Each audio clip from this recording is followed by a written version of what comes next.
it's a very scary thought. I've never been through this, position in my life, and I found myself in a lost position. It's not just a shelter.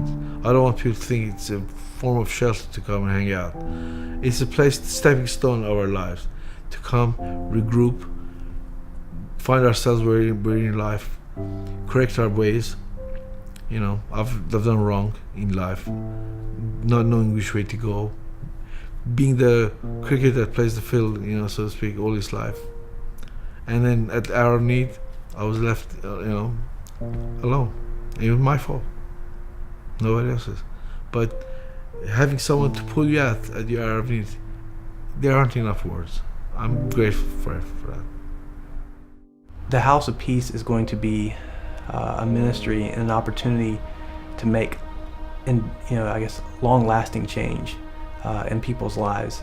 It's not just a band-aid to a problem. We want to not just give handouts, but to give people the skills and the opportunity to grow so that they become an answer to their own problems.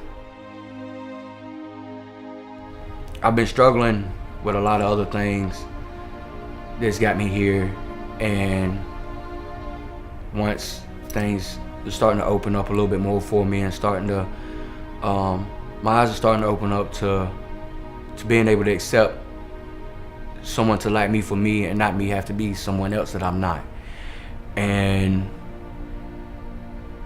that's a very big step for me, is to being able to let somebody in and to be able to trust them, to be able to talk to them, because I don't express how I feel. And here at the House of Peace, I've come close to a lot of people, and I've been able to talk to a lot of people, and it still struggles with certain things because of my past. It's kind of hindered me a lot in things that I've done. It's been a very hard road. We shouldn't bring judgment upon people because of what they carry in their lives. We should be in awe of their lives because of what they are carrying. And through that support is really a resourcing, training, praying, and celebrating, but also crying when things don't go so well.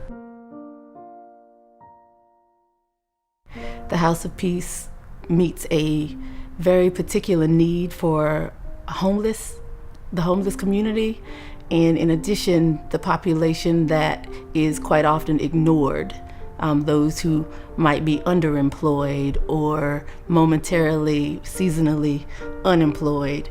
And so it is a timely service, and I think that it is exactly what is needed. The feeling of seeing lives changed, that is priceless. And I know as a nonprofit, we are really not here to focus on anything but to see these lives change. And it's incredible to hear these people's stories. And every now and then, it just breaks your heart to see what they have gone through.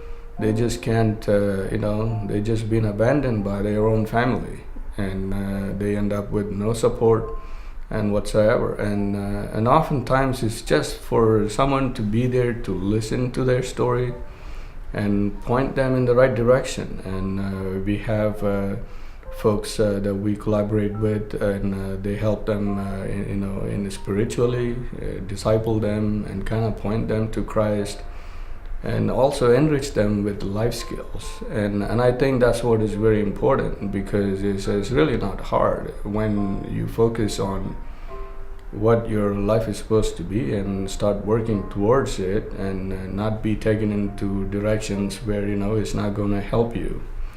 And I think to see people come here, stay for a while, get a job, and find a place and move out, it's like we're doing something very valuable for the community. And that's the most delight that we have.